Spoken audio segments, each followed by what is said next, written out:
Muy buenas tardes a todos y a todas. Bienvenidos a este primer encuentro de conversaciones sobre historia, mujeres y archivos que organizamos desde RIMA, la Red Iberoamericana de Investigación en Historia, Mujeres y Archivos. La bienvenida se las doy en nombre también de mis colegas Yolanda de Pastrueva y Paula Caldo, quienes conducimos esta red desde el año 2015, ¿sí? Es un primer encuentro de conversaciones que decidimos organizar en virtud de los libros que publicamos el año pasado, que nos publicó Ediciones ISIR, sobre historia, mujeres, archivos y patrimonio cultural, en 2 tomos, que fueron fruto de deliberaciones y discusiones que se dieron en el marco de la pandemia y porque decidimos en su momento no realizar las jornadas, ¿no es cierto?, y sí darnos la discusión a través de esta obra. Justamente para visibilizar esta obra y para visibilizar algunos de los trabajos que fueron publicados en ella, hemos decidido organizar este ciclo de conversaciones. Les dejamos el link del acceso libre y gratuito de los libros que pueden descargar desde ya. Avisamos también que tenemos una gran convocatoria de personas que hoy nos van a acompañar. Ojalá que todos los inscritos e inscritas se sumen a este evento durante esta tarde. Tenemos gente de diferentes partes del país, pertenecientes a espacios académicos, pero también gubernamentales, y también a personas de México, España, Bolivia, entre otros países. Les comentamos que vamos a entregar certificados por asistencia a este evento. Vamos a dar certificaciones por cada uno de los encuentros, pero quienes deseen esta certificación van a tener que completar un formulario que a lo largo del evento vamos a subir y ustedes van a poder completar. También les comento que hemos pensado que quienes nos quieren acompañar en comentarios y en preguntas podrán hacerlo al final de las 3 disertaciones. Y por último, pedirles a quienes no sean disertantes que apaguen sus cámaras y silencien sus micrófonos para poder, cuidar el espacio y que se pueda sostener el espacio virtual, como ya todos y todas hemos aprendido a lo largo de estos 2 años, ¿sí? Para que solamente en pantalla quede quien diserte y en este caso la coordinación del evento. Como ustedes saben, porque lo han visto en el flyer, si bien tanto Yolanda, Paula, como quien les habla, pertenecemos a universidades públicas nacionales de Córdoba, de Rosario y la UNICEN, además de nuestras respectivas unidades ejecutoras de CONICET, en especial queremos hacer un agradecimiento a quien nos dio, digamos, todo el soporte operativo de este evento. Y estamos haciendo especial alusión al área de comunicación estratégica de la Facultad de Ciencias Humanas de UNICEN, como también a la Secretaría de Investigación y Posgrado de dicha facultad, al personal de apoyo de la unidad ejecutora IGEX, CONICET, en especial a Luciano Di Salvo y a Florencia Ramón. Ahora sí, vamos a presentar a nuestras disertantes, a nuestras queridas colegas Mirta Lobato, Graciela Queirolo y Soledad González, que se han sumado con entusiasmo a este evento. En primer lugar, hablará Mirta Lobato sobre el trabajo que ella misma publicó, redactó en el tomo 1 de los libros que recién aludíamos. Mirta, si querés encender tu cámara, te escuchamos, ¿sí?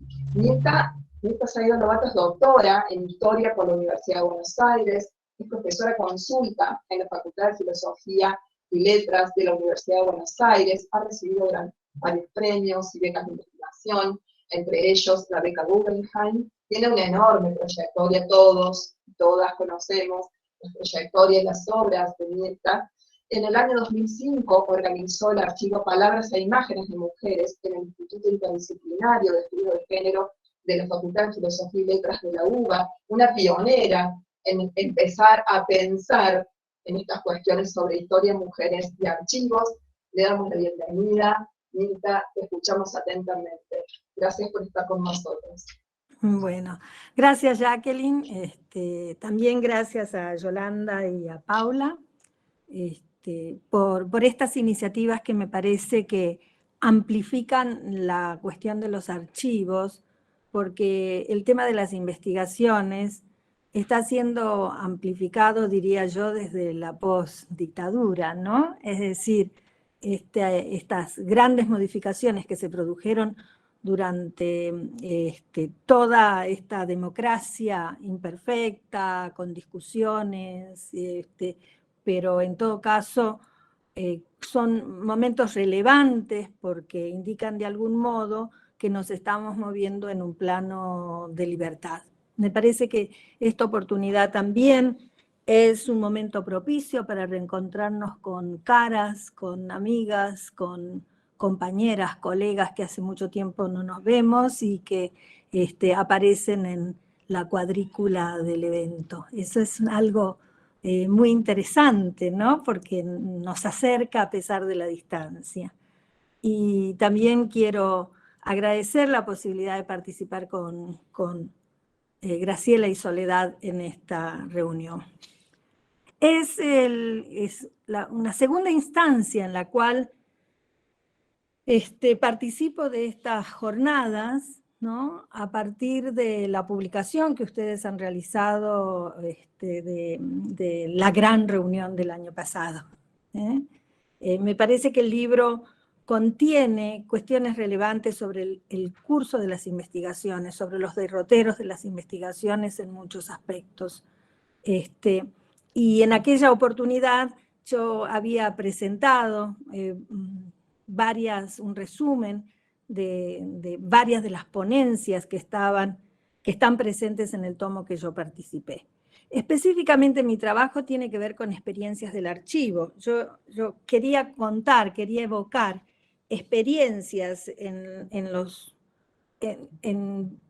archivos como un modo, diría, de reflexionar sobre los espacios a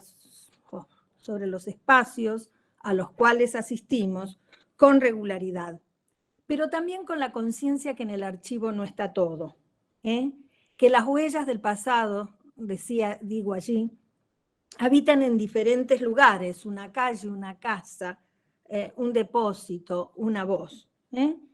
Y esto me parece relevante porque nosotras compartimos de algún modo la fascinación por el archivo, esa idea que popularizó Arlette Farge y que es que el archivo nos seduce.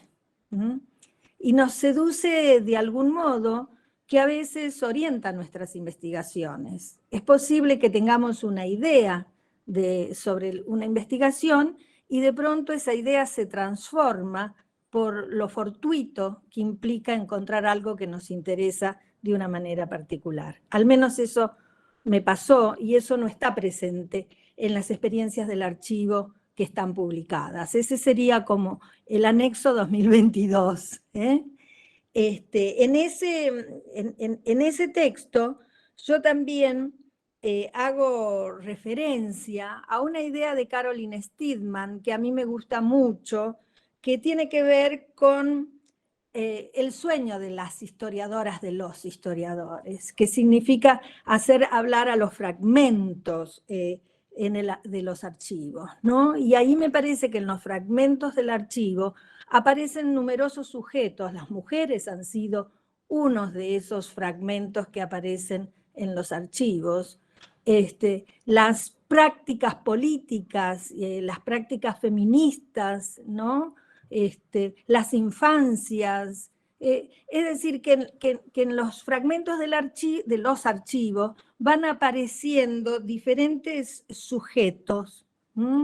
Diría la Caroline Steedman que van apareciendo el espíritu de los muertos y que nosotros tratamos de comprender a partir del análisis que realizamos el significado a veces de su corta existencia, porque los sectores populares en su conjunto, sean varones, sean mujeres, con sus diferentes identificaciones y con sus diferentes prácticas, digo, los sectores populares tienen como tenemos una dificultad para encontrarlos muchas veces en los archivos, aunque es cierto que Arlette Farge nos advirtió sobre la importancia de las fuentes judiciales como un modo de encontrar muchas de esas cortas vidas, de esas vidas precarias, de esas vidas casi sin historia, ¿no?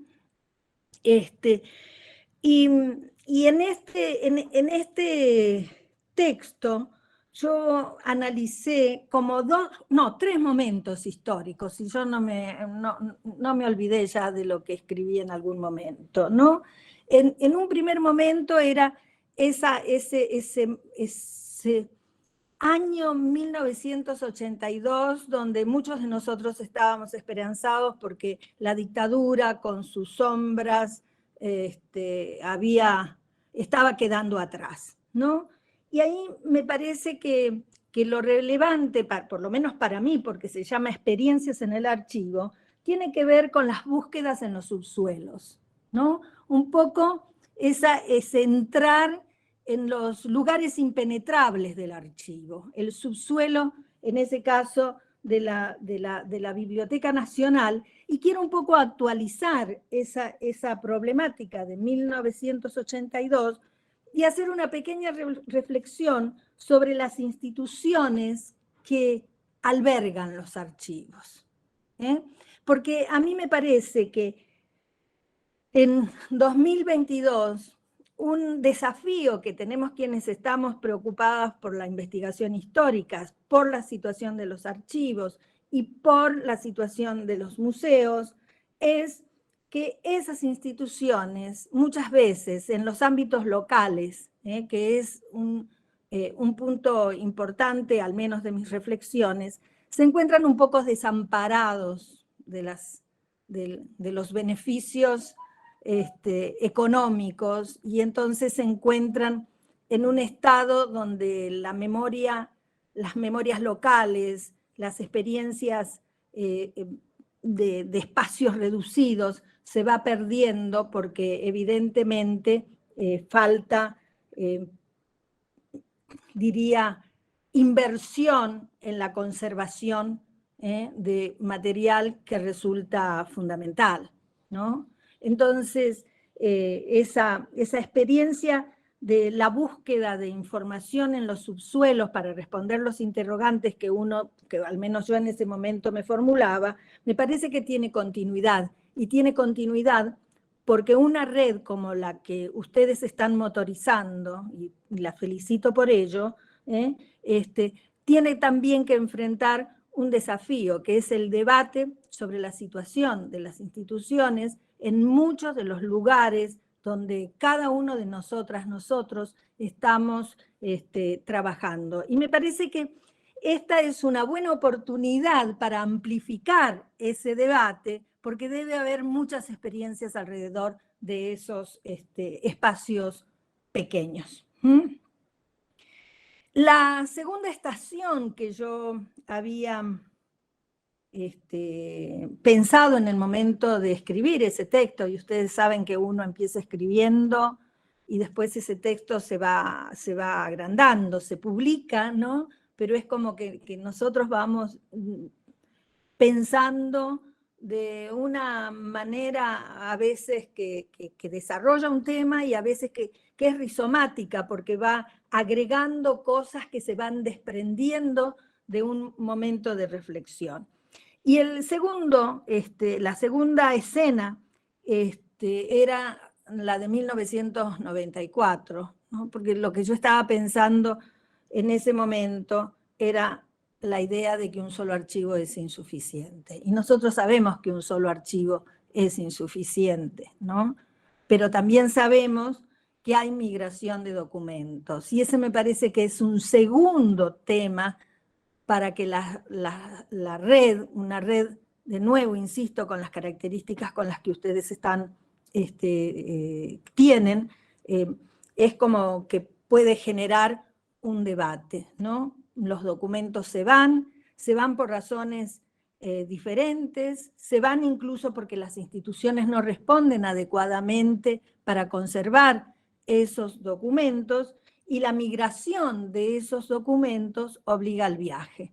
¿no? Y lo que yo estaba relatando en esa escena es el viaje que hicimos, particularmente que hizo Juan Suriano, para trabajar sobre el anarquismo, porque después el crecimiento y la mayor complejidad que adquiere el CEDINSI hizo que esos muchos documentos retornen, ¿no? Esta imagen de migración y retorno me parece que es relevante para discutir qué documentos se van y qué documentos quedan. Y si nosotros pensamos en la importancia de la creación de genealogías, ya sea del campo de la historia de las mujeres, de los estudios de géneros y de los estudios feministas, me parece que la discusión sobre la migración de documentos, sobre todo para pensar una historia intelectual, una historia de la literatura, una historia que conecte historia y literatura, es fundamental. La tercera estación tiene que ver con el 2001, ¿no? Y el 2001, no tanto por el impacto que el 2001 tiene en toda nuestra memoria y en las investigaciones, sin duda. No estoy pensando en el impacto que tuvimos a partir de la exposición pública, diría, de la desocupación como un elemento que se va a convertir en estructural y yo diría alarmante en las últimas décadas. No es ese 2001 que estoy evocando, no es el de 2001 de la emergencia, de la protesta social y el mantenimiento a lo largo del tiempo a partir diría, del descubrimiento de la desocupación como un flagelo para nuestra sociedad. Estoy pensando en el 2001 de una manera más corta, de una manera más acotada, en la experiencia del APIN, que es lo que mencionaba Jacqueline en mi presentación, en el que nosotros intentamos, ahora no lo estamos haciendo, pero intentamos juntar esa relación entre imagen, entre la fotografía y la palabra, porque nos parecía que eran figuras complementarias para el desarrollo de una investigación.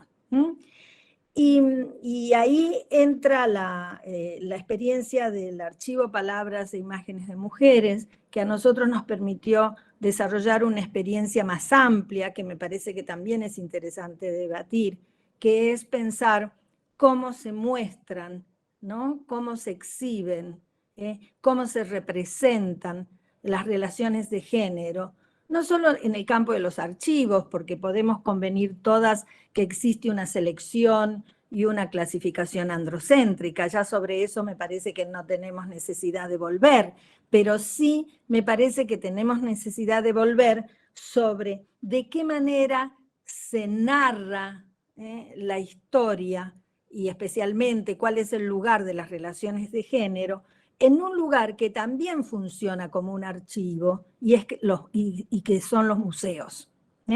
Entonces, ahí coloco en ese texto al museo como un archivo, ¿no? Como un archivo que va contando diferentes historias a partir de los objetos que exhiben. Y pongo el énfasis en la cuestión de los objetos porque me parece que ellos narran historias, están inscritos en contextos, se pueden establecer conexiones entre un objeto y otro, y entonces eso abre una perspectiva de análisis para mí sumamente interesante.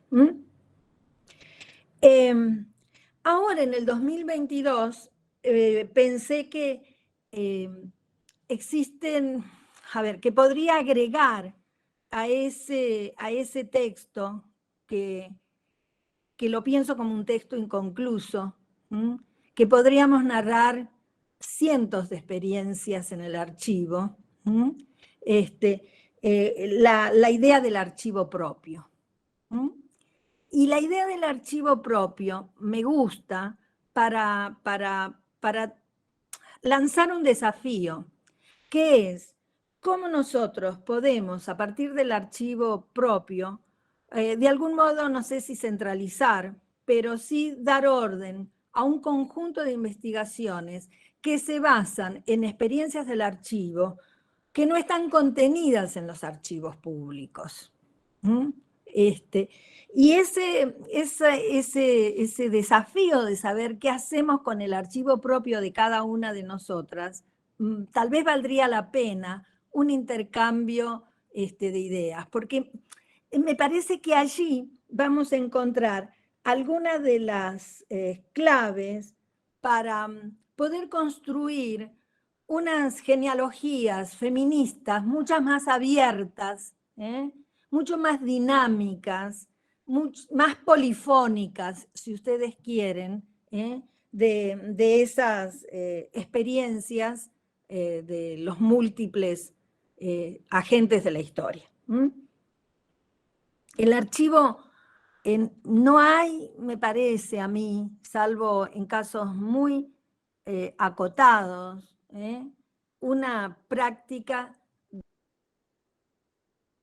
Estaba hablando del archivo propio, me parece que Sí, eso es sí. interesante, porque debe haber una enorme cantidad de investigadoras, incluso de investigadoras con larga trayectoria, que tienen sus archivos y que nosotros podemos trabajar con ellos en la construcción de una historia de nuestra propia experiencia como investigadoras y como historiadoras, ¿no?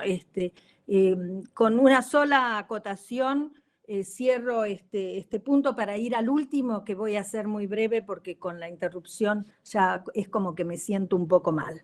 Y es esta idea de pensar cómo fue nuestra propia formación de historiadoras y cuál es el lugar que tienen las experiencias de formación posteriormente al momento en el que uno realizó su tesis. La mayoría de las personas ha hecho una tesis de licenciatura, una tesis de maestría, una tesis de doctorado, ¿no? Y a mí me impactó realmente la actualidad que tenían los temas de las primeras tesis de doctorados de las historiadoras mujeres de la Universidad de Buenos Aires. Y sé que se han hecho experiencias de catalogación en las que es posible acceder a la información en otras universidades, en Córdoba, por ejemplo, o en La Plata. Entonces, me parece que esta discusión entre todas nosotras puede ser como un saldo positivo de una nueva reunión que nos permite volver sobre un texto que probablemente algunas habrán leído y que necesita ser ampliado, ¿no? Y también como una reflexión de este 2022, y mirando la página de ustedes, la página de RIMA, ¿no? Me pareció que había, a partir de las investigaciones, la posibilidad de pensar. Yo estoy en estas dos estaciones del 2022, estoy pensando en de qué manera se puede dar un paso hacia adelante en esa misma red, en la red de ustedes, ¿no? Porque estaba pensando cómo a partir de algunos artículos uno puede construir un archivo de sentimientos. Y esto me parece que es como interesante a partir de dos elementos que a veces están tratados en muchos de los artículos, que son las fotos y las cartas. Y entonces me parece que a partir de esos dos elementos se puede pensar como una sección breve donde esta cuestión del archivo como un espacio que alberga emociones de diferente tipo, sentimientos de diferentes tipos, sean positivos o negativos, ¿no? Y que ampliaría esa noción de archivo a aquello que no está dentro del archivo. Estoy pensando, por ejemplo, que todo el análisis de todas las cartas que escribieron a Perón o a Evita, da lugar a una explosión de sentimientos. Sin embargo, esos sentimientos pueden estar albergados no solo en distintas instituciones, sino en esos lugares que no están dentro de la noción de archivo con la cual nosotros estamos trabajando. Entonces, para cerrar, me parece que a partir de los 3 primeros relatos en el texto que ustedes pueden leer en los libros que están en acceso libre y gratuito, yo he ido desplegando a partir de esos 3 primeros relatos algunas ideas sobre la relación entre investigación, historia, incluidas las mujeres, diría, y archivos, ¿no? Pero me parece que hay detrás de esas experiencias emociones que se proyectan en peculiares modos de escribir la historia, ¿no? Que es lo que cada una de nosotras hacemos. Y que esa idea de emociones que hay en el propio acto de la escritura puede traducirse en una nueva reflexión sobre esos sentimientos que albergan los archivos. Y por eso vuelvo a la idea de construir una red o hacer más compleja la red a partir de un archivo que preste atención a esa peculiaridad de sentimientos, de emociones, y también de algún modo se insertes en las problemáticas que tienen las prácticas museísticas, porque muchas veces archivos y museos van juntos. Bueno, eso es todo lo que tengo para decirles hoy. Le pido disculpas por mi conexión. No, por favor, es inmanejable. Muchas gracias. Muchísimas Graciela. Graciela, muchísimas gracias por aceptar esta invitación. Graciela Queirolo, también muy conocida por todas nosotras y nosotros, es profesora y doctora en Historia por la Universidad de Buenos Aires, máster en Historia por la Universidad Torcuato Di Tella, docente universitaria e investigadora del CONICET, radicada en el Centro Interdisciplinario de Investigaciones en Género de la Universidad Nacional de La Plata, y dirige Descentrada, revista interdisciplinaria de feminismos y género. Graciela, muchísimas gracias por estar con nosotras y te escuchamos. Bueno, ¿ahí me escuchan? Perfecto.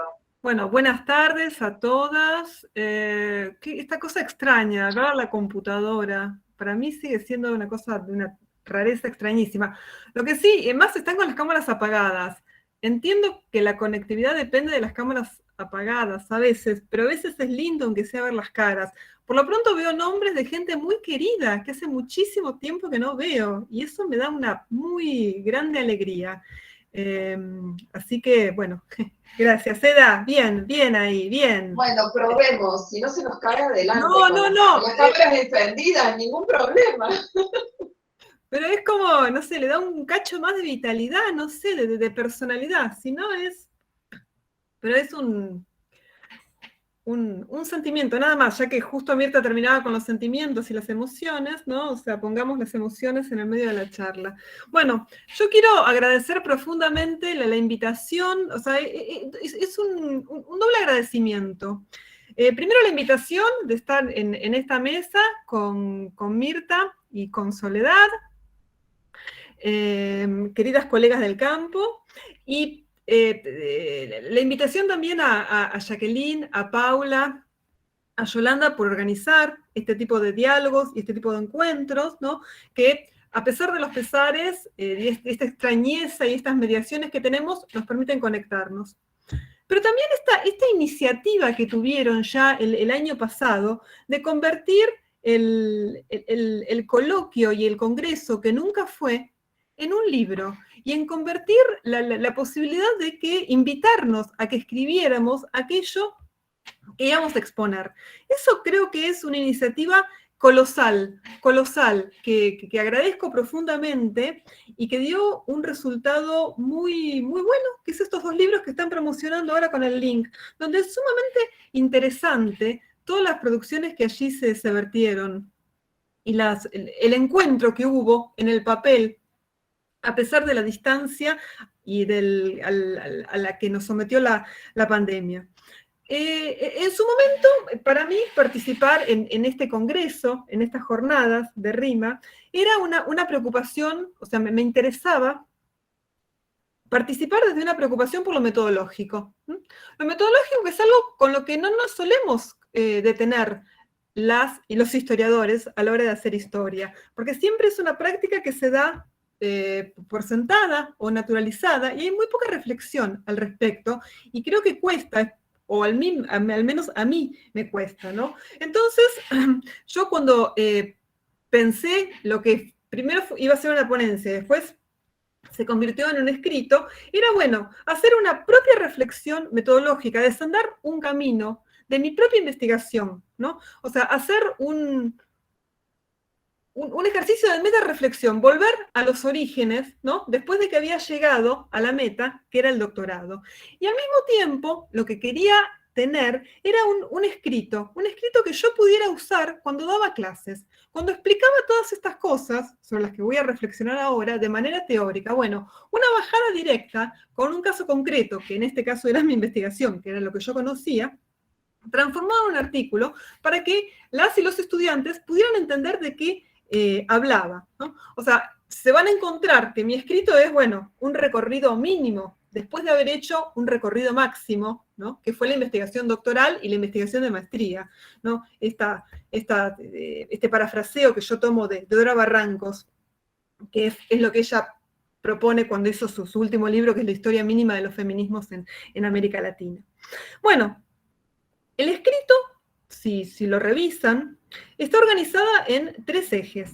Un primer eje es el objeto de investigación, mi objeto de investigación, que son las empleadas administrativas o el trabajo de las mujeres en los empleos administrativos del sector privado en la ciudad de Buenos Aires entre 1920 y 1950.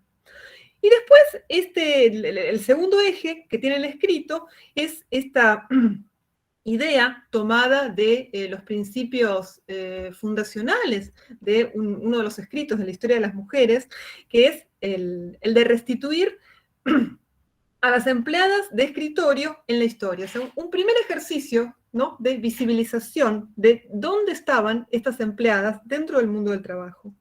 Y el tercer eje que yo abordo en el escrito es precisamente restituir la historia de las empleadas de escritorio. Es decir, mirar a estas empleadas dentro de lo que son las relaciones sociales en las que se mueven en el mundo del trabajo. Entonces, ahí vamos ahí armando, descuartizando el artículo. El objeto de investigación, ¿no? El objeto de investigación, mi objeto de investigación, todo objeto de investigación, debe partir con un estado de la cuestión o un estado del arte. En su momento, allá lejos ese tiempo, cuando yo empecé a meterme en estos temas de lo que era el trabajo de las mujeres, estaba muy estudiado el mundo obrero, ¿no? Estaban los trabajos de Mirta, la vida en las fábricas, con el capítulo sobre las actividades de las mujeres dentro de las fábricas. Teníamos algo de las telefonistas, en las que había incursionado Dora Barrancos. Había un escrito pionero de Graciela Morgade sobre las maestras, un artículo que sigue siendo, creo que, referencia. Todavía no estaban todos los trabajos que después desarrolló, por ejemplo, Paula Caldo, ¿no?, una especialista en el tema de magisterio. Sobre el servicio doméstico había poco y nada. Hoy, haciendo memoria, estaba el librito digo librito porque es pequeñito, que es Ramona y el robot, de Laura Cárdenas, si yo no recuerdo mal el nombre. Y había algún que otro trabajo sobre enfermeras. O sea, estaban los trabajos pioneros incipientes de Catalina Weinerman sobre el sector de enfermería. Y bueno, en todos estos escritos había alguna mención hacia la presencia de las mujeres en el sector administrativo. Entonces, hacia allá me dirigí hacia allá fueron mis preguntas, ¿no? Sabía o pude saber una primera impresión que estas empleadas administrativas se las llamaba empleadas de escritorio, que tenían ciertos saberes técnicos, ostentaban, como la mecanografía y la taquigrafía, que tenían ciertos patrones de elegancia y sobriedad en el vestir, que se traducían en una expresión conocida como buena presencia, y que algunas de ellas, no todas, tenían que tener el don del tino y la discreción en el proceder dentro de sus espacios laborales. ¿Cómo me encontré yo con estas empleadas administrativas? Bueno, las encontré primero mencionadas en algunas crónicas periodísticas, ¿no?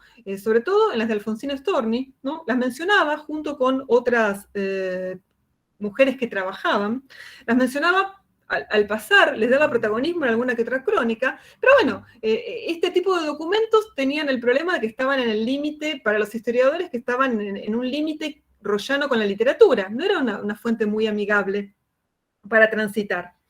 Y después me las encontré en los avisos clasificados, ¿no? Esto era muy llamativo, o sea, en su momento, buscando ciertas cosas en el Diario de la Nación, en 1920, 1930, empecé a realizar avisos clasificados con columnas específicas que solicitaban y ofrecían empleos de escritorio. Bueno, entonces, habiendo leído también lo que era las máximas o los desafíos que proponían la historia de las mujeres, ¿no? Con este doble objetivo, que en cierta medida parafraseaba al principio, ¿no? De restituir las mujeres a la historia y restituir la historia a las mujeres, junto con los principios que anunciaba Michel Perrot, ¿no? De que para hacer historia de las mujeres había que buscar nuevas fuentes, o bien hacer nuevas preguntas a viejas fuentes.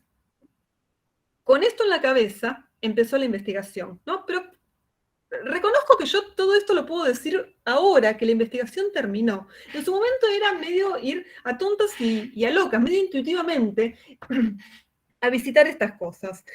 O sea, el ejercicio es a posteriori, sobre la reflexión del camino recorrido.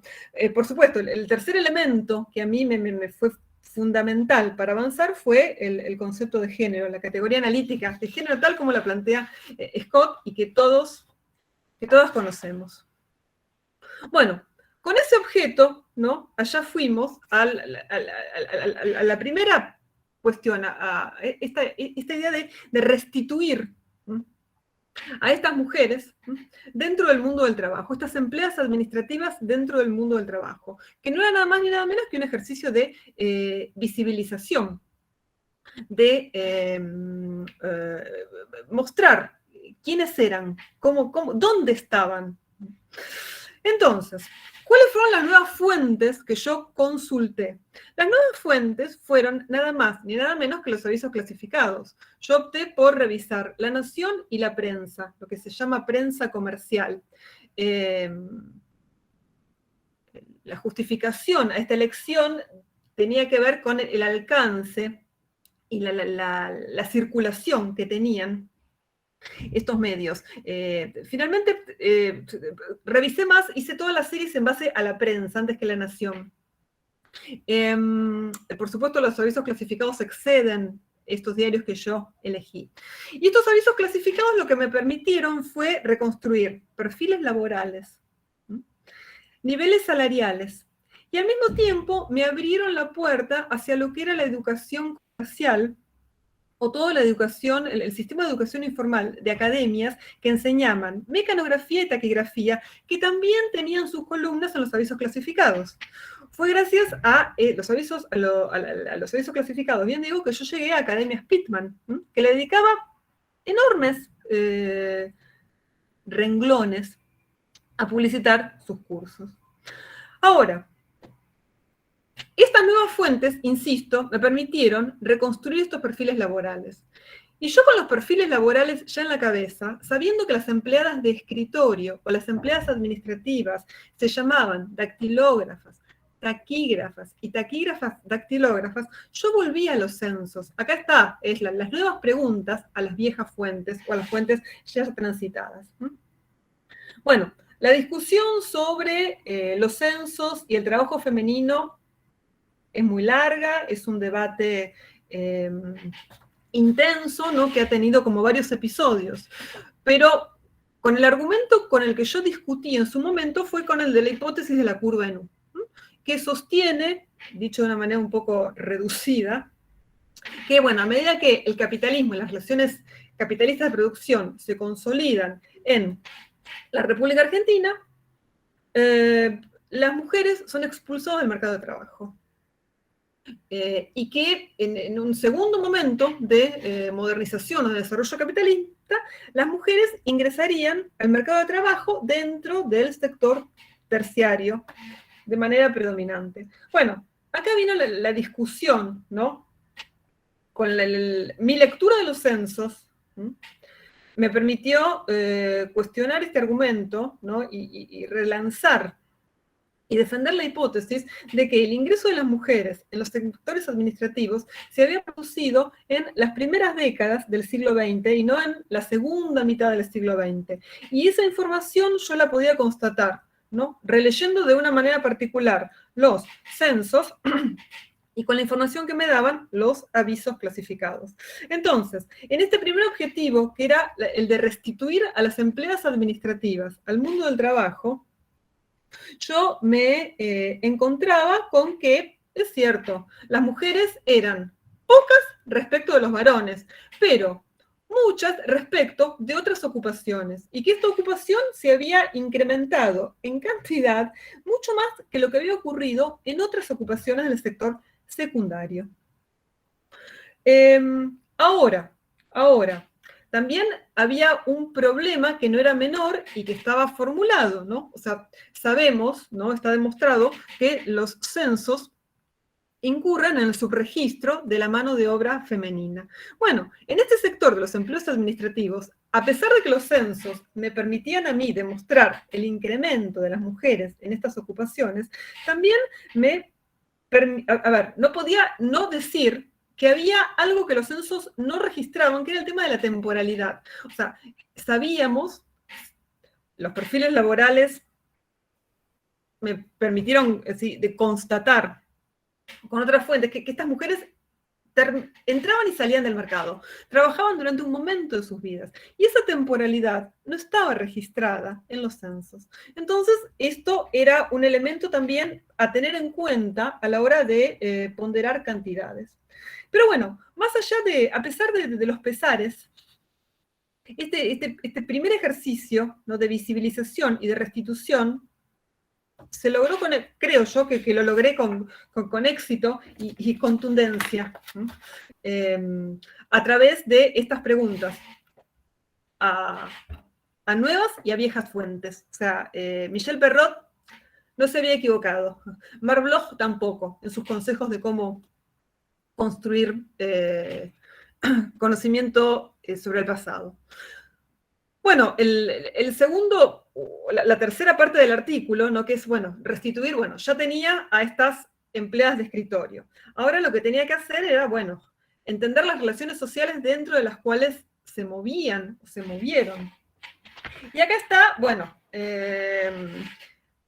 insisto, nuevamente el desafío de lanzar estas preguntas incorporando nuevas fuentes, ¿no? Y en este caso mis nuevas fuentes fueron, los manuales fueron muy distintas, muy eclécticas, ¿no? Muy diferentes.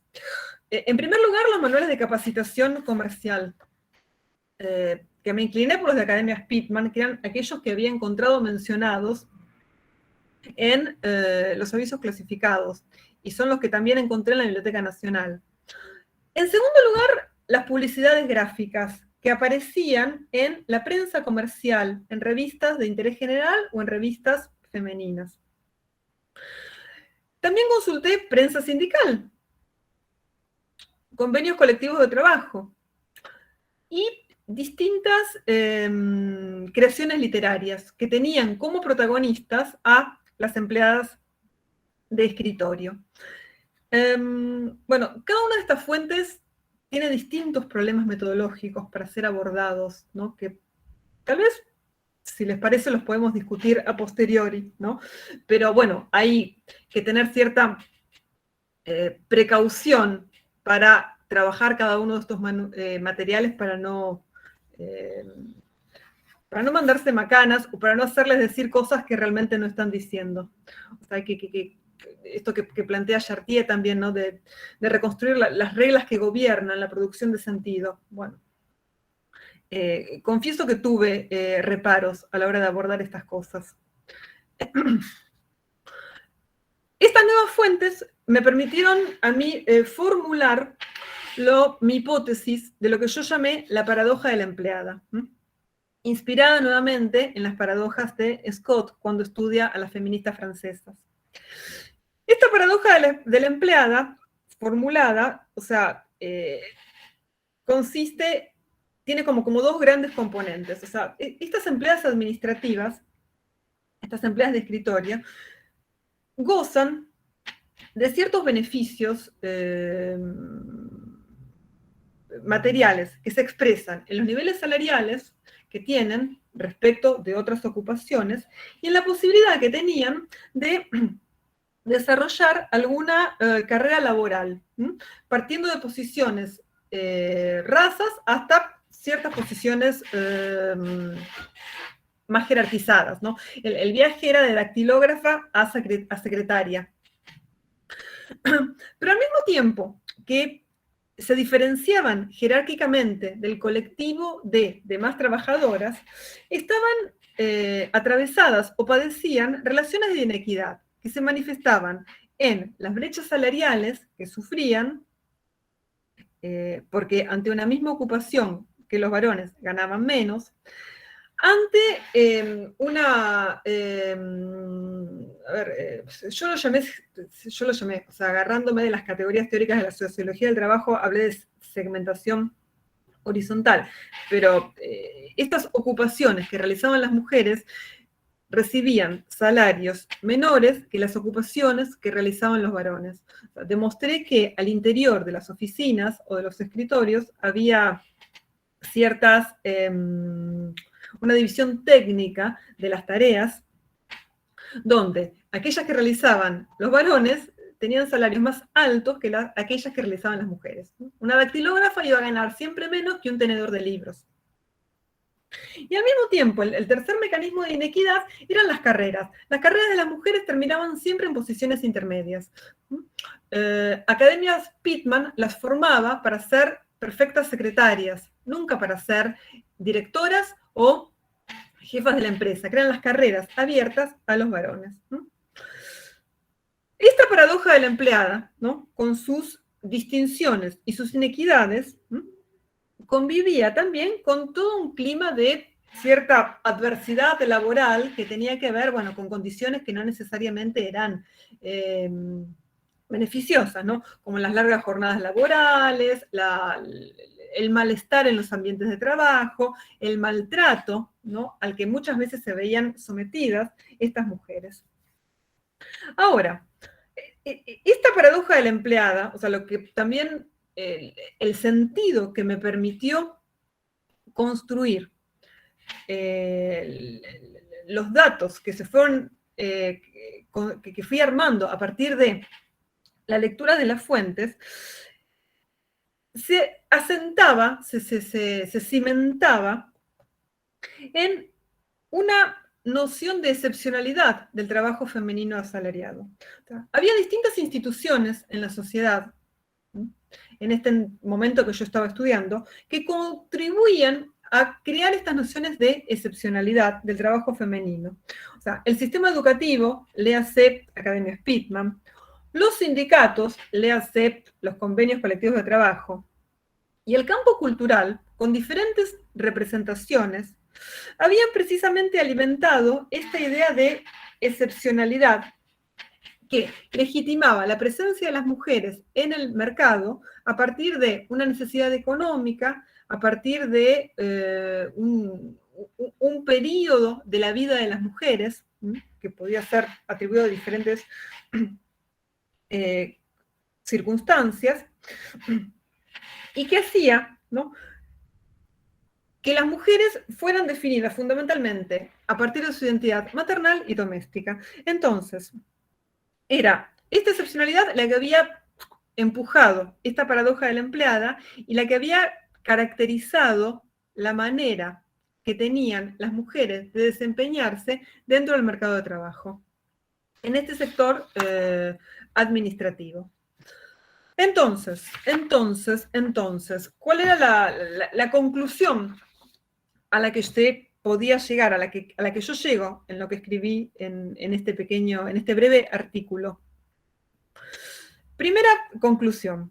Entre 1920 y 1950 encontramos que las mujeres ingresan de manera copiosa a los empleos de escritorio, al sector administrativo de la economía, producto también de los cambios que la estructura productiva alberga y desarrolla. Que ese ingreso de estas mujeres se da bajo las condiciones de lo que yo llamo la paradoja de la empleada, ¿no?, que se tensiona o se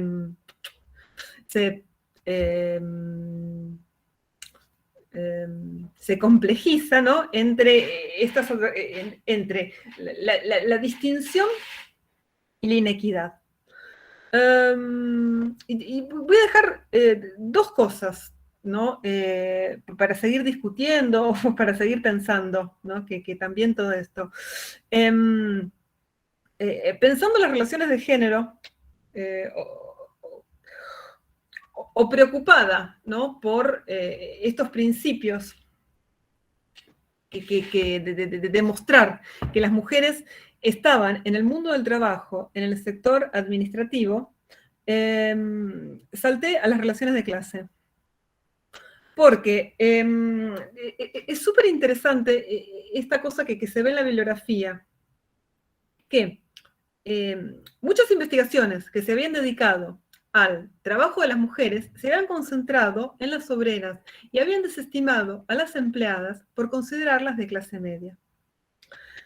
Ahora, las investigaciones que en aquellos años eran no muy extensas sobre la clase media, bajo ningún aspecto se habían preocupado por las relaciones de género al interior de la clase media, ¿no?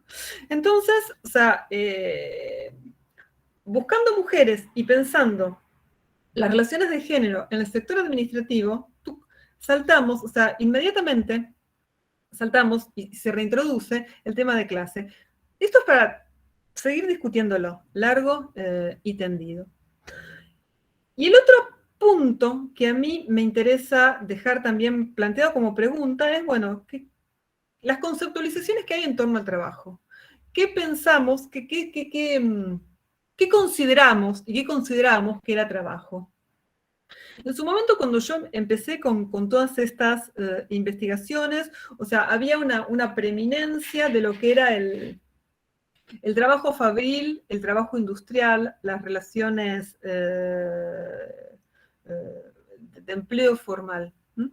Yo creo que las investigaciones que han venido luego han permitido tener una mirada mucho más amplia de lo que es el trabajo, que no solamente compete al mundo obrero y al mundo industrial, que compete a otros sectores.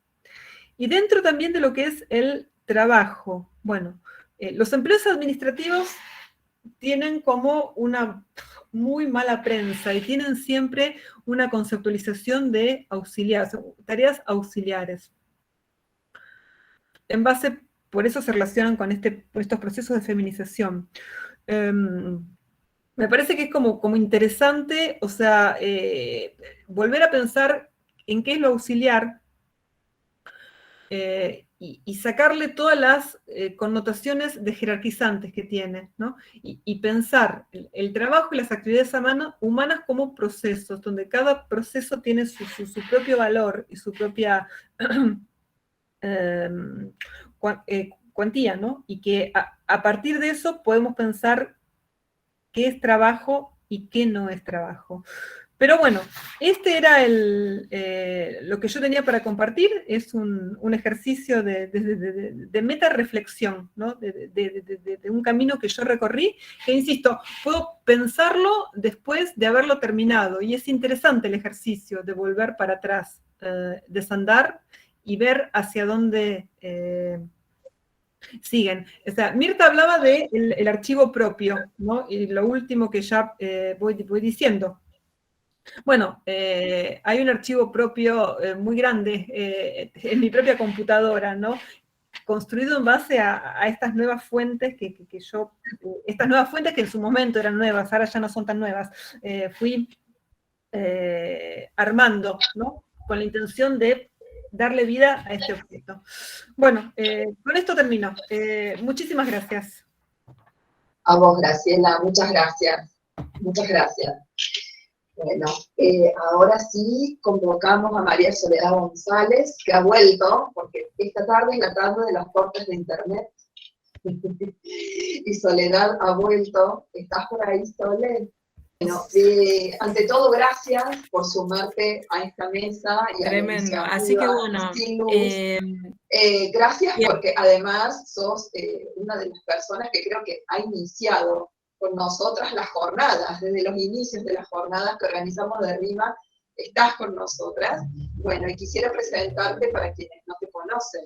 Bueno, para quienes no la conocen, a María Soledad es profesora y licenciada en Historia, es magíster en Ciencias Sociales y doctoranda en Historia por la Universidad Nacional del Centro de la Provincia de Buenos Aires. También es docente de nivel superior en Historia y Sociopolítica de Latinoamérica y Argentina y becaria doctoral del CONICET. Es miembro del Instituto de Estudios Históricos Sociales y del Instituto de Geografía, Historia y Ciencias Sociales, e integra el equipo editorial del anuario IES. Soledad, te escuchamos atentamente. Bueno, muchísimas gracias por esta invitación. Voy a tener que presentar sin cámara porque es lo único que tengo, son los datos móviles. Increíble los desperfectos de hoy, pero bueno. Es lo que ha sucedido. Bueno, muchas gracias a Jacqueline, a Paula, a Yolanda por esta invitación.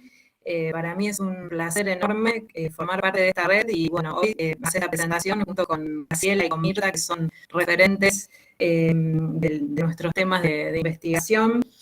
Para mí es motivo de celebración esta participación. Así que bueno, les agradezco muchísimo. Como dijo Jackie recién, soy desde la segunda jornada que estoy participando, la de 2014 que se hizo acá en Tandil, que participo en las jornadas de mujeres, historia y archivos. Y bueno, realmente es muy importante haber participado de este trabajo, de esta red y también de este libro, en 2 volúmenes, donde se reúnen trabajos de especialistas interesadas en historia de mujeres con perspectiva de género. Es un producto colectivo hermosísimo que se da en un marco que celebro, que es la Red Iberoamericana de Investigación Historia, Mujeres y Archivos, que cumple 10 años este año, otro motivo de celebración y de festejo, y a mi criterio cumple con creces con su objetivo, que es construir un espacio interinstitucional, interdisciplinario y plural.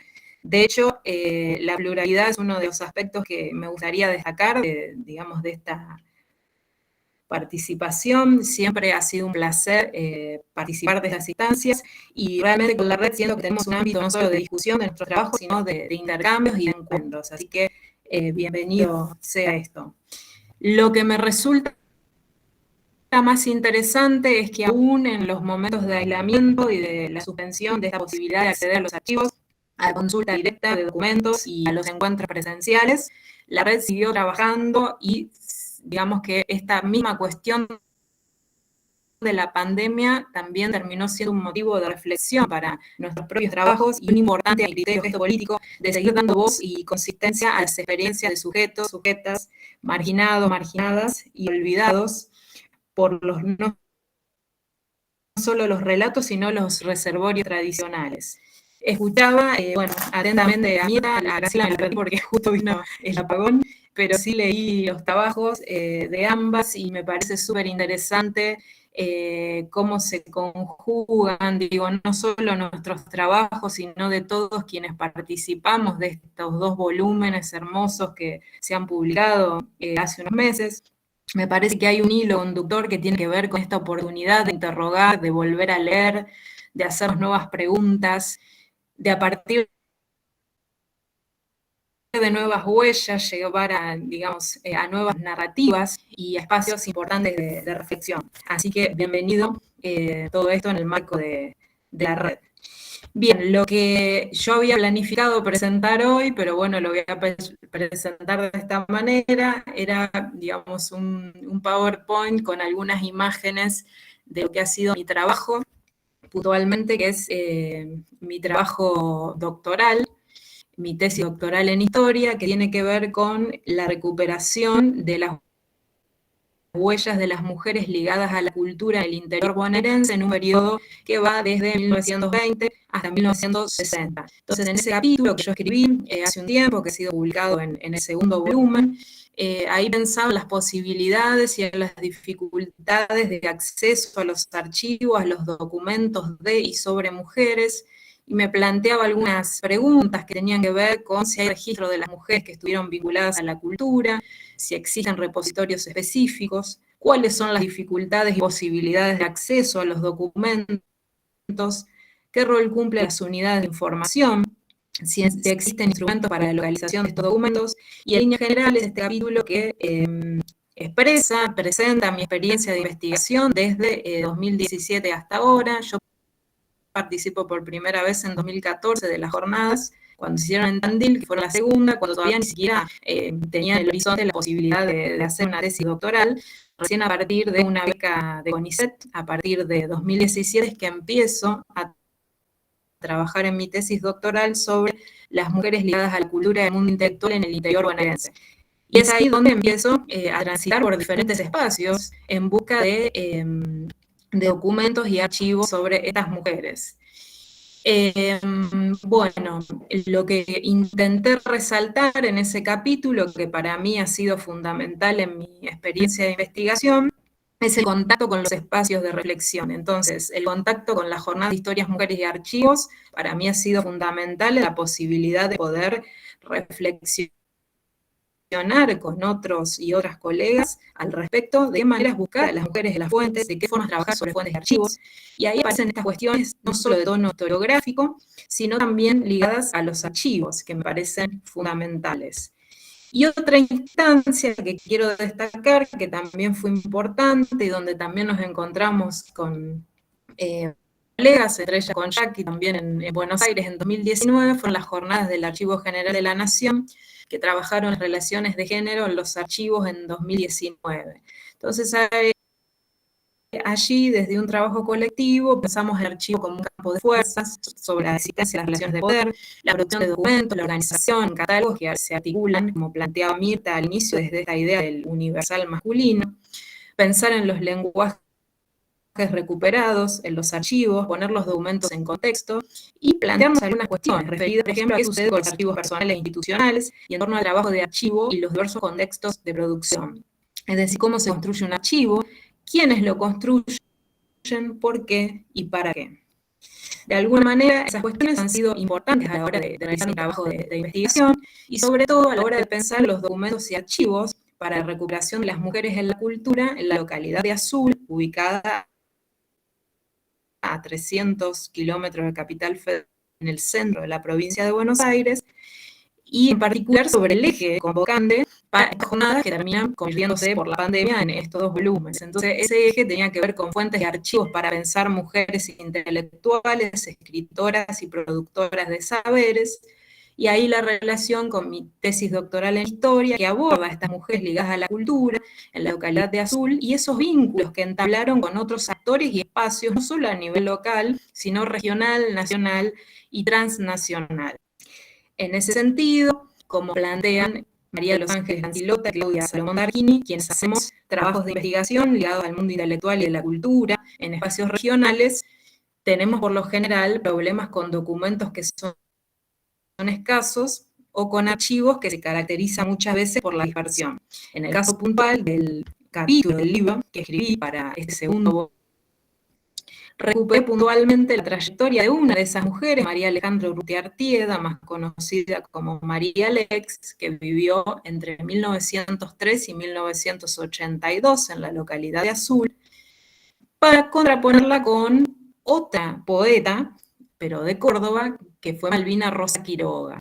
Entonces, ¿qué me permitía trabajar en contraste con estas dos mujeres? Por un lado, trabajar sobre mi propio tema de investigación, que en muchos casos había tenido que ver con la dispersión de esos documentos y la fragmentación de esos archivos, en relación a la figura de Malvina Rosa Quiroga, que a partir del trabajo de la red de archiveros en Córdoba se ha recuperado su archivo personal. Entonces, esta obra que yo pude recibir y que agradezco muchísimo a Jackie y a su equipo de Memoria y Ceniza, el archivo personal de la poeta Malvina Rosa Quiroga, a mí me sirvió muchísimo para repensar mi trabajo y esta dispersión y fragmentación de la documentación referida a María Lex, que fue una docente en letras egresada de la Universidad Nacional de La Plata en 1930, que regresa a Azul y se convierte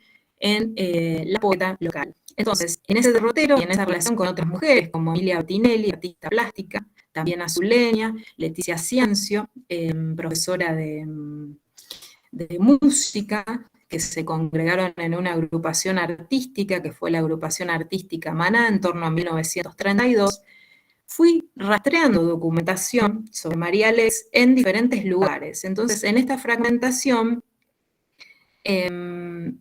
fui transitando por varios espacios, como por ejemplo, la Biblioteca Llanarte de la Ciudad de Azul, donde pude acceder a prensa catalogada por el nombre de la poeta, en formato papel y también digitalizada, a la colección de la revista Maná, que ella dirigió y editó desde 1935 a 1942, y a la producción literaria e histórica. También en la Biblioteca Popular Ronco de la Ciudad de Azul, a alguna parte de su obra, y en la Biblioteca Nacional Mariano Moreno de la Ciudad Autónoma de Buenos Aires, al resto de esa producción literaria que había sido donada por la Biblioteca Popular de Azul a la institución. Por ejemplo, Brujerías, que es su segundo libro de 1940, Poemas, y Antonio Machado, que son los cuadernos que María Lex Urrutia Artieda escribe para la Biblioteca Popular de Azul en 1946, que son donados a la Biblioteca Nacional, lo cual me permite también rastrear la circulación de su obra.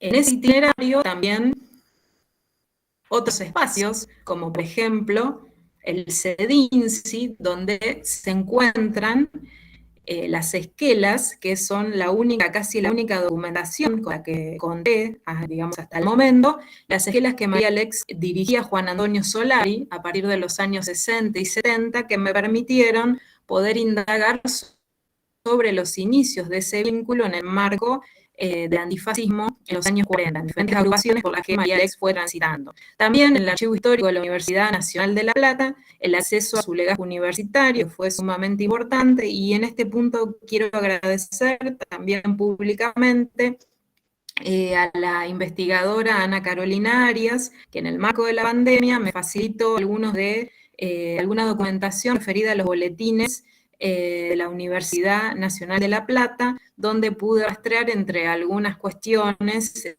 en 2020, donde es imposible acceder a un archivo, por ejemplo, el espacio de la relación de grado de María Lex, por dar un ejemplo.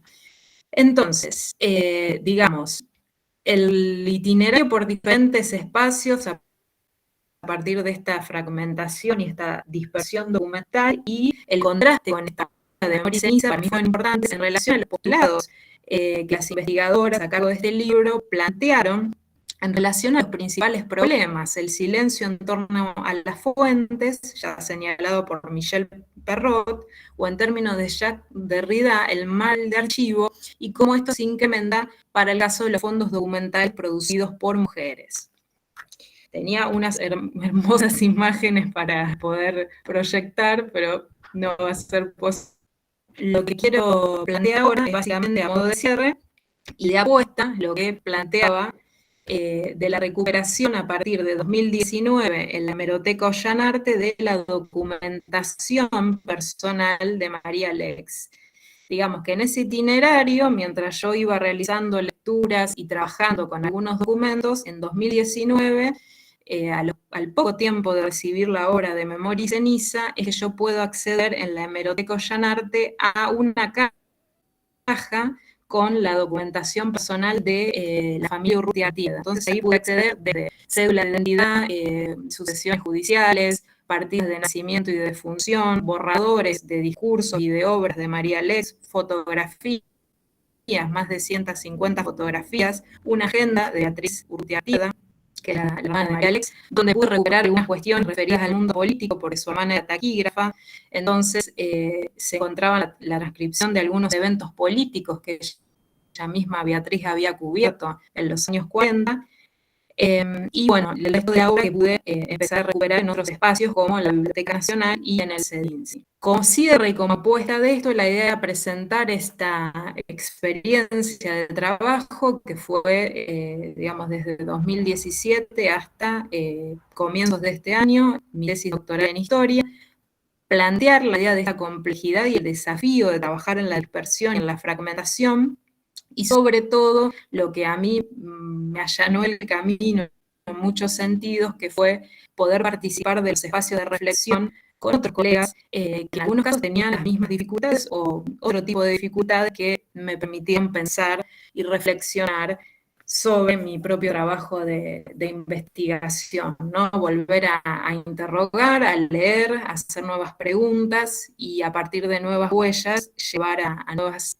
narrativas. Como termino el capítulo, a propósito de la figura de la hermana de Shakespeare, citando un fragmento de un cuarto propio de Virginia Woolf, esbozando su vida a partir de la vida de las desconocidas que fueron sus precursoras, como hizo la hermana antes que ella, van a ser, en cuanto a que llegue sin esa preparación, sin ese esfuerzo de nuestra parte, sin esa determinación, para que cuando nazca otra vez haya posible vivir y escribir su poesía, eso no podemos esperarlo, pues sería imposible.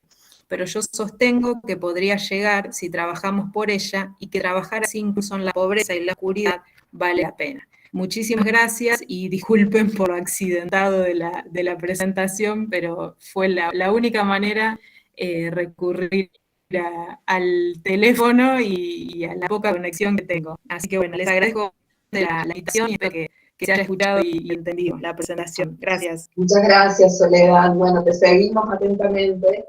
Tuvimos dificultades, digamos, con la tecnología esta tarde, pero bueno, pudimos escuchar a las tres disertantes. Y vamos a abrir ahora un espacio de diálogo, de reflexión, de preguntas, queda abierto. Recordarles además que ya está subido el enlace para la solicitud de certificado que quieran tramitar, así que bueno, queda abierta. Eda Crespo, querida Eda, bienvenida, ¿cómo estás? Te escuchamos atentamente. Hola, ¿cómo están? Buenas tardes a todos. Bueno, más allá de los que están, a Mirta, mi directora, más allá de los que están con los problemas técnicos, yo soy de las que está allá en el fin del mundo y veo que entre las conectadas hay, está Nadia y está Catalina, que son colegas de la misma universidad en la que trabajo acá en la Patagonia. Así que primero eso, bueno, con Jackie compartimos nuestras actividades en la asociación, bueno, y en la red he participado muchas veces.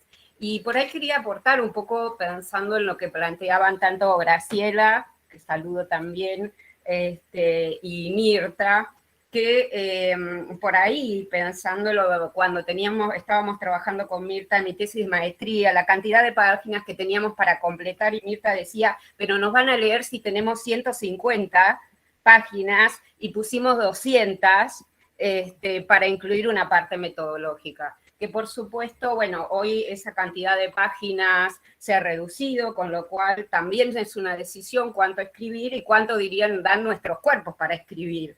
En mi caso, yo creo que voy a ser jubilada antes que doctora, así que sobre eso quería hacer una referencia sobre el final. Entonces, me parece que un poco lo que habría que incluir, sí o sí, como una cuestión sin discusión, ¿no? Y casi militante, de que en nuestras tesis debería haber una suerte de egohistoria metodológica, que es un poco lo que hizo Graciela y un poco lo que nos planteaba Mirta, que estoy totalmente de acuerdo con Mirta en el valor de nuestros archivos personales, pero que nunca debemos dejar de lado algo que Mercedes Vilanova planteó para las fuentes orales, que en todo caso, siempre en esa reflexión que se hacía sobre la relación entrevistado y entrevistador, esta era una suerte de doble biografía, que hablaba tanto del entrevistado como de quien entrevistaba, y que eso debía ser explicitado. Creo que también todas hemos leído a Rosana Huber y sabemos de qué estamos hablando, pero para quienes estamos en el campo de la historia resulta bastante difícil incluir capítulos de esas cuestiones, sobre todo si somos mujeres. Y me parece que lo que siempre queda como al margen es, si vamos a hablar de lo metodológico, lo profesional, los archivos, cuánto nuestras vidas personales no aparecen. Y eso me parece que ha empezado a haber reflexiones, pero no nos alcanza y hay que explicar las demoras, digo, porque en mi caso personal hay una demora casi permanente para alcanzar la maestría, el doctorado, y buena parte de eso tiene que ver con vivir en un lugar marginal, las posibilidades de acceso a posgrados. Yo siempre me he considerado una persona sumamente afortunada porque me han formado, Mirta entre ellas, Dora Schwarting, Dora Barrancos, en las márgenes de las actividades académicas y también adentro de las actividades académicas, pero creo que esas demoras tienen que ver mucho con lo que pasa en nuestras vidas cotidianas y las tareas famosas de cuidados, ¿no? Y entonces sí hay un peso muy fuerte todavía de las metodologías y las tesis que se escriben con un sesgo claramente androcéntrico. Me parece que debiéramos encontrar una forma en que esas otras historias ingresen más allá de los índices o las bios que se incluyen al final, donde se dice en términos generales en dónde trabajamos, cuál es nuestra trayectoria académica, y me parece que eso no es poco. Así que, bueno, quería felicitarlas por abrir el espacio, porque, bueno, la pandemia nos enseñó que podíamos seguir haciendo cosas más allá de las distancias. Y quería decir algo más. También requiere la colaboración de las investigadoras, y vi que Lucía Bracamonte estaba conectada recién. Recuerdo que en el 2019 yo no podía ir hasta Bahía Blanca porque tenía a mi mamá internada, y ella tuvo la generosidad de que, como estaba trabajando en un archivo que tenía una fuente que yo necesitaba para mi tesis doctoral, la digitalizó por mí y me la envió vía mail. De modo que me parece que eso es sumamente importante, y bueno, vuelvo a agradecerles y felicitarlas por la iniciativa, y bueno, estaremos conectadas todo el año. Muchas gracias, Leda. Sí, bueno, inicialmente cuando nosotros pensamos la red con Yolanda y con Paula, nuestra idea era visibilizar, poner en el centro de la discusión y de la reflexión aquello que poníamos en las notas al pie de nuestros trabajos, ¿no es cierto? O de lo que conversábamos sobre archivos y fuentes, ¿sí? En los pasillos, en los bares, en los encuentros sociales que teníamos. Queríamos problematizar eso y ponerlo, digamos, en algún lugar, ¿no? E institucionalizar esas discusiones que fueron creciendo, fueron caminando, ¿no es cierto?, por distintas derivas. Pero bueno, ese libro también representa de alguna manera las inquietudes que tuvimos a la hora de pensar la red.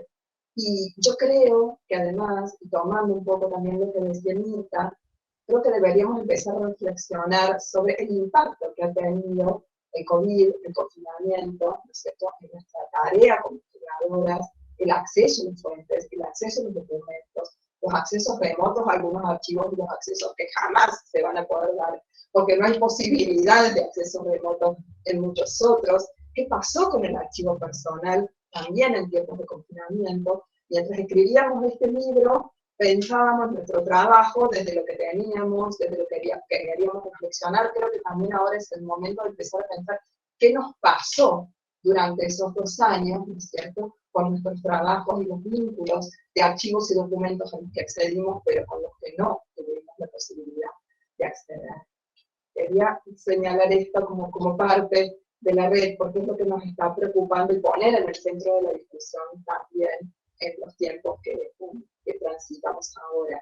No sé si hay alguien más de todos quienes nos acompañan hoy, si quieren agregar algo, sumar algo, preguntar algo.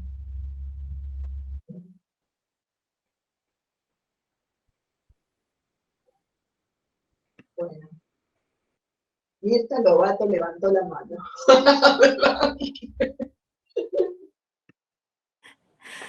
No, es que justamente me parece, a ver, me parecen re interesantes las presentaciones de Soledad y Graciela, porque son reflexiones post del trabajo que realizamos cotidianamente. Y me parece que esas reflexiones las podemos hacer detrás de cada experiencia de investigación, ¿no? Digo, se van definiendo los objetivos de cada uno, vamos transitando como podemos los distintos archivos, ¿no? Pero...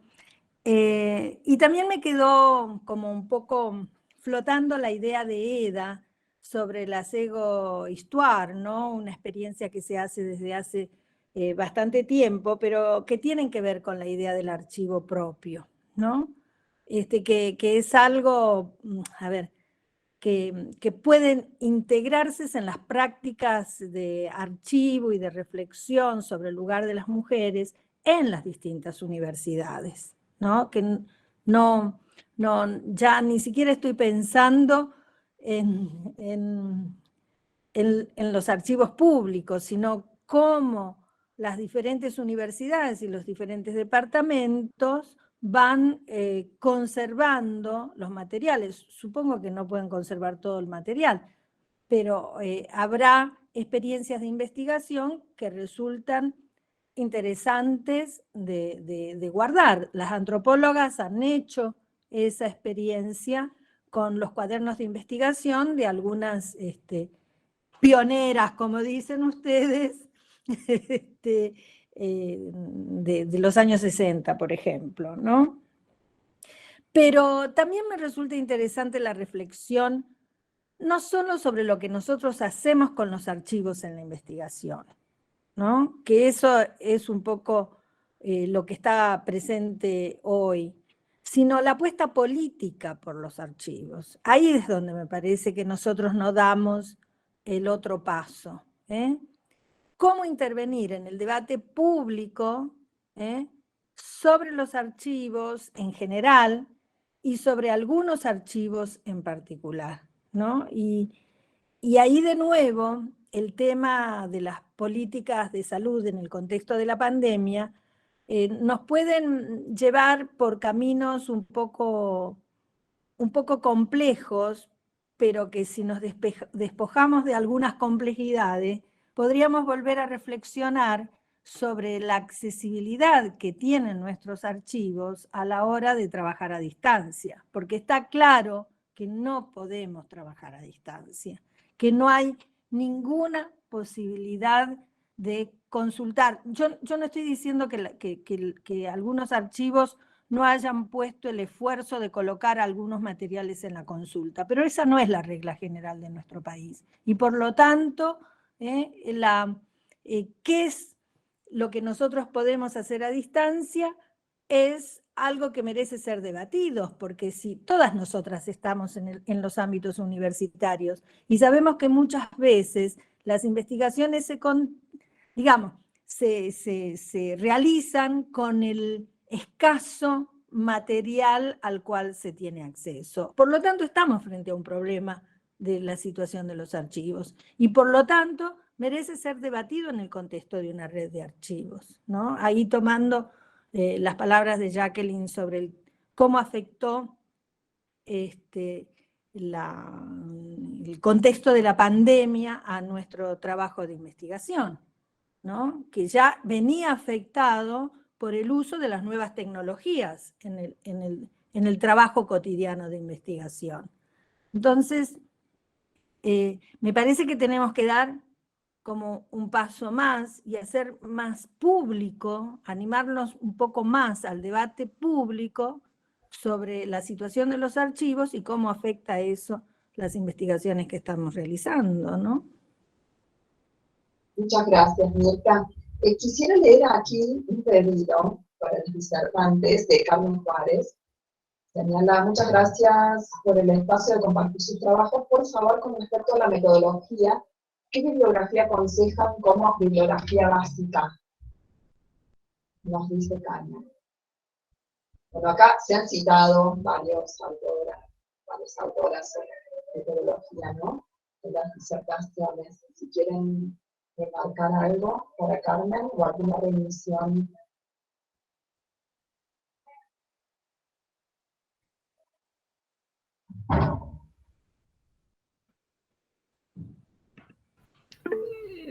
Perdón, no sé, Carmen, qué es lo que precisa puntualmente, porque acá, de acuerdo a lo que precise, es la respuesta. Sí.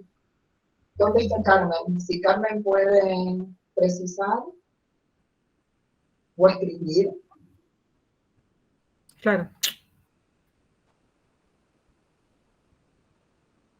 No sé si está presente. De todas maneras, perdón que vuelva a interrumpir. La pregunta es tan general, justamente, que no podemos contestar, pero no hay un método. A ver, despojemos del halo del método, porque, bueno, Graciela comentó cómo se enfrentó con los avisos clasificados, otro va a comentar cómo se enfrentó con los censos, otro cómo resolvió los problemas en el análisis de ciertas representaciones. Digo, cada objeto que es del archivo tiene unas respuestas diferentes, por eso Graciela está preguntando que sea más especificidad, ¿no? Pero no sé si podemos dar un recetario, ¿no? Sobre esto. Me parece que justamente las reuniones son el lugar del intercambio de experiencias, y si uno hace el trabajo en un contexto universitario, obviamente la compañía de sus propias colegas, porque nosotros hacemos un trabajo que se socializa, ¿no? Sí, exactamente. Carmen, te invitamos a leer los trabajos del libro para que puedas revisar lo que, si te interesa, digamos, algún trabajo, puedas revisar su bibliografía. Aquí Camila Martínez nos recuerda que hoy es el Día Internacional de los Archivos. Sí. Yo que trabajo en la Escuela de Archivología de Córdoba, lo recordé esta mañana y lo voy a decirlo esta tarde. Muy mal por mi parte. Pido disculpas a todos mis colegas de la Escuela de Archivología, que hay algunos presentes en este evento. Carmen, estamos cerrando. Breve, por favor, ¿puede ser? ¿Sí? Sí, no, muchas gracias por este espacio. Mi consulta iba dirigida a que, bueno, nosotras, yo estoy con un grupo de colegas haciendo una maestría en género, acá en la ciudad de Neuquén, y nosotras tenemos, por ejemplo, autoras que ustedes han mencionado, a Buber, me acuerdo, a Scott, a Michelle Perrot, bueno, bien ellas, todas las leímos, pero bueno, pensábamos si teníamos por ahí alguna otra bibliografía que ustedes nos puedan acompañar con el tema de los archivos sobre todo, ¿no? Porque quizás es diferente a cuando llegamos al campo, digamos, a entrevistar a una mamá cuidadora, por ejemplo, que es el caso mío, ¿no? Y tengo que ir luego a los archivos del Ministerio de Desarrollo Social. Bueno, ¿cómo hacer, digamos, eso? ¿No? Por ahí iba la pregunta, ¿no? Si tengo alguna teoría que me oriente a cómo trabajar allá en los archivos estadísticos, por ejemplo, del Ministerio de Desarrollo Social. Era eso nada más. No sé si alguna me puede dar alguna ayuda. Yo, perdón, es muy intuitivo. Hay que ver cuáles son tus preguntas y cuáles son tus objetivos de investigación y cuál es tu hipótesis. Y en base a eso va a ser lo que vos vas a ir a buscar al Ministerio de Desarrollo Social. Porque, Claro. o sea, acá el objeto, la construcción del objeto ya es el primer paso de la investigación. Si no, que lo vamos, me parece a mí, no sé, hablo en voz alta. Pero hay que ver cuál es tu hipótesis, o sea, cuál es tu objeto, cuál es tu hipótesis y cuáles son tus objetivos. Y ahí van a estar las cosas que vamos a ir a buscar, me parece, ¿no? Bien. No, Los pero... podólogos se van a enojar si me escuchan. Claro. No, pero en cuanto a la teoría, era que quiénes me pueden, desde la lectura teórica, digamos, en quiénes me puedo apoyar, nada más, era eso. Yo puedo hacerte una recomendación, que Sí, vos bueno. revises los libros de rima, y en los libros de rima veas la bibliografía que usan las personas que están con los temas más afines. Me parece que ese es un camino que puede Bueno. serte útil para afinar las lecturas, porque vos lo que querés hacer es afinar un poco las lecturas, ¿no? Entonces, como un paso interesante es eso, revisar los textos y ver qué cosas citan, ¿no? Y a partir de ahí armarte tu propia bibliografía, porque finalmente lo que te está diciendo Graciela, cuando dice que es intuitivo, es que cada uno construye su propia biblioteca. Si construye su archivo, construye su biblioteca también, ¿no? Y ahí vos te vas a ir armando más sólidamente con las cuestiones teóricas alrededor de la pregunta que vos querés contestar, ¿no? Porque el objeto es la pregunta que vos querés contestar. Bien, gracias, Mirta. Gracias, Graciela. ¿Puedo agregar una cosita a lo que estaba comentando Mirta? Mira, no es que quedemos como egocéntricas, pero es cierto que la producción de rima es colectiva, o sea, hay muchísima gente que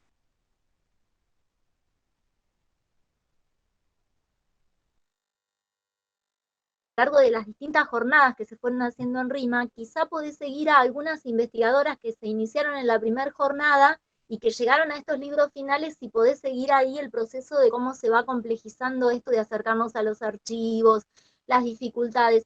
A veces nosotras cuando armamos estos, tanto los ebook como en esta producción final, nos encontramos con que hay mucha experiencia y hay mucho yo, y a veces discutimos con cada una de las autoras qué se pone en los textos para no quedar muy autorreferencial, cómo se va construyendo una experiencia en saber colectivo, o qué sacamos de esa experiencia que tenemos para transmitirle a otras.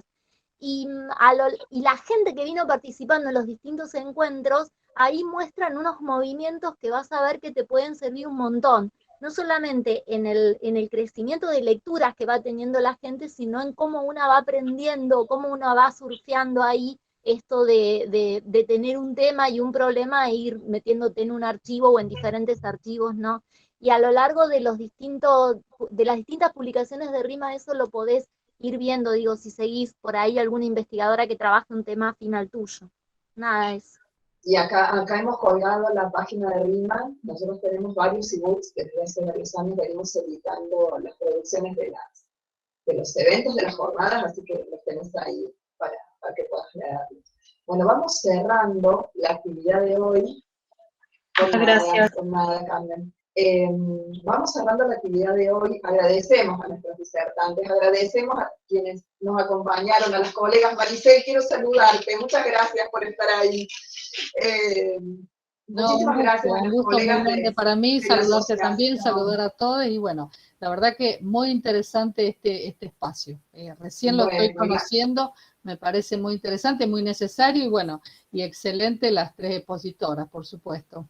Las esperamos en las próximas jornadas que podamos realizar presencialmente a partir del año que viene, será en algún momento. Bueno, quiero invitarlas, no quiero dejar de invitarlas a las próximas, al próximo encuentro de conversaciones que tendrá lugar el 15 de septiembre, y después tenemos otro el 3 de noviembre. Ha circulado un primer flyer con todas las disertantes invitadas. Estén atentas a nuestras redes, a nuestra página, porque ahí vamos a colocar la información y el link. Y a quienes quieran sumarse a la red, que visiten nuestra página, que nos escriban, estamos atentas a nuevos ingresos y a nuevas opiniones y a nuevas ideas también en la red. Así que, muchísimas gracias. Y no sé si Paula o Johnny quieren despedirse también. Y vamos cerrando la actividad. No, agradecerles sumarme a los agradecimientos en realidad, a la gente que se ha sumado por primera vez, probablemente hoy, y a las que ya nos vienen acompañando hace tanto tiempo, creo que vos, Jackie, lo habías mencionado. No quiero nombrar a nadie para no ser injusta y no olvidar a nadie, porque acá hay mucha gente conectada, pero bueno, eso. Enormes gracias por siempre acompañarnos y hacer posible que este trabajo salga adelante y fructifique y todo lo que ya hemos dicho tantas veces, ¿no? Es un trabajo colectivo, compartido, y esperamos que así siga siendo. Así que bueno, seguimos invitándolos y esperándolos a nuestras próximas, bueno, ahora de momento a los próximos encuentros que tenemos pensados para este año, pero en lo sucesivo para lo que vayamos planificando y pensando. Gracias. Gracias, buenas tardes, que terminen bien este día. Adiós. Adiós.